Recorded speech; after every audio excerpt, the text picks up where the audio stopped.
कि 2.5 सालों में तमाम जेबी केसेस के कार्यकर्ताओं का नींद गायब है, वो सोते नहीं है, रात भर जगते हैं। तमाम क्रांतिकारी साथी लगातार अलग अलग जगहों पर जाकर के झारखंड में क्रांति की ज्वाला को जला रहे हैं। लेकिन उन पुलिस महकमे से, षड्यंत्रकारियों से ये कहना चाहता हूं कि हम लोगों पर ये बार बार आरोप लगाया गया कि ये आंदोलन सिर्फ एक इलाके में है और एक जाति वर्ग तक सीमित है। हम लोगों ने ये चुनौती पेश किया कि इस आंदोलन को झारखंड के कोने कोने तक लेकर के जाएंगे।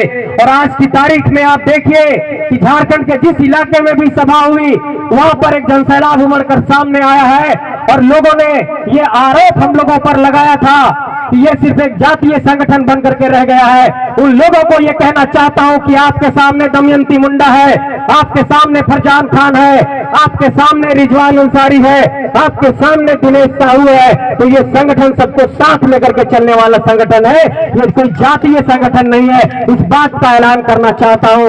और चाहे हमारे हसन भाई हो, चाहे रतन जी हो, चाहे विजय सिंह जी हो, चाहे मोती जी हो, चाहे मनोज जी हो, चाहे रविशंकर जी हो और चाहे तमाम हमारे साथी हो, इस बात का मैं ऐलान करना चाहता हूं कि ये संगठन सबको साथ लेकर के चल रहा है और झारखंड में तमाम फूल को एक माला में गोथने का काम कर रहा है। और इस माला को हम लोग झारखंड के भीतर एक नई सियासी पहचान देंगे।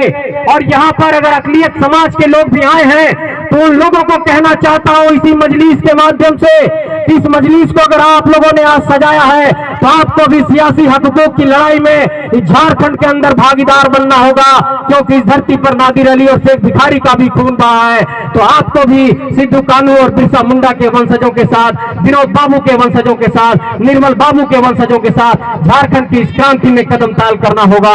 तो आइए हम सब मिलकर झारखंड की क्रांति को एक नया आयाम देते हैं और जो 4 बिंदु 5 बिंदु है उन सभी पहलुओं पर एक बार अंतिम में आप लोगों का नजर दौड़ा देते हैं। ये लड़ाई किस बात को लेकर है? पहली लड़ाई इस बात को लेकर है कि झारखंड में स्थानीय नीति खतियान आधारित बने। दूसरी लड़ाई इस बात को लेकर के है कि झारखंड की नियोजन नीति में झारखंड के लोगों को प्राथमिकता मिले। तीसरी लड़ाई इस बात को लेकर के है कि झारखंड में जितने भी जमीन लिए गए उन जमीनों का मुआवजा सही से दिया जाए और पुनर्वास की नीति अपनाई जाए। चौथी मांग इस बात को लेकर के है कि झारखंड की जितनी भी प्रतियोगी परीक्षाएं हो रही है वो समय पर हो और उसका परिणाम समय पर जारी हो और उस पर कोई धांधली नहीं हो। पांचवी मांग इस बात को लेकर है कि झारखंड में अब तक ओबीसी को आरक्षण नहीं मिला और ओबीसी बार बार ये बात कहता रहा है कि आबादी के अनुरूप मुझे आरक्षण दो या फिर कम से कम 27% आरक्षण दो, वो आरक्षण का भी हक नहीं मिला। और झारखंड के आदिवासी समाज के लोग बहुत बड़ी मांग करते रहे हैं कि हमें सरना धर्म कोड दो। आज तक आदिवासियों को भी सरना धर्म कोड नहीं मिल पाया।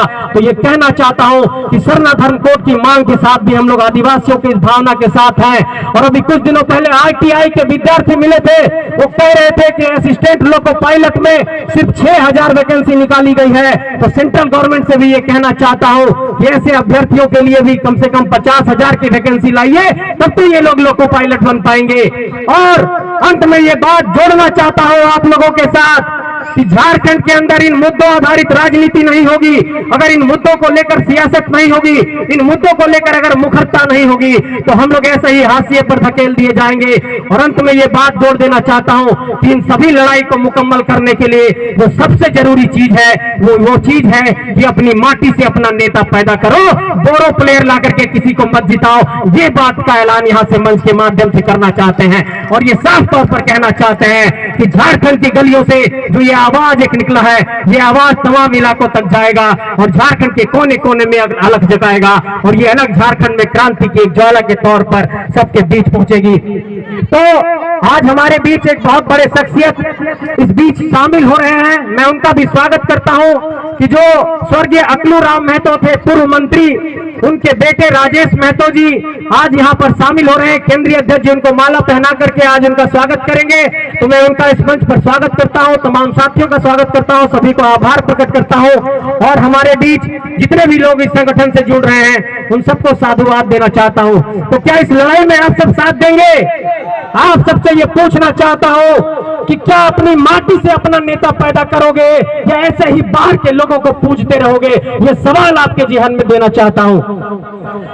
ये आज हमारे बीच शामिल हो रहे हैं और मैं चाहूंगा केंद्रीय अध्यक्ष जी से कि वो भी आ जाए, इन्हें दल में शामिल कराएं। आज राजेश महतो जी जो पूर्व मंत्री अकलूराम महतो जी के बेटे हैं, बोकारो से आते हैं, आज संगठन में शामिल हो रहे हैं, केंद्रीय अध्यक्ष इनको माला पहना रहे हैं। इनका बहुत बहुत स्वागत है इस परिवार में, जेबी केसेस के इस परिवार में। और इस परिवार की एक सबसे बड़ी खासियत है कि इस परिवार के भीतर सब गांव घर के लोग हैं, खेत के लोग हैं, खलिहान के लोग हैं, खेती बाड़ी करने वाले लोग हैं, किसान मजदूर के बेटे हैं। तो साफ तौर पर यह संकेत है कि झारखंड में गांव-गांव के गलियारे से नेता निकल रहा है। और अब ये कभी मत कहना कि का बाबू नेता बने जाही, उसको साफ तौर पर कहिए कि हाँ नेता बनता हमार बेटा भतीजा, ओकरा बनावल भेजबो, अब रोकबो नहीं।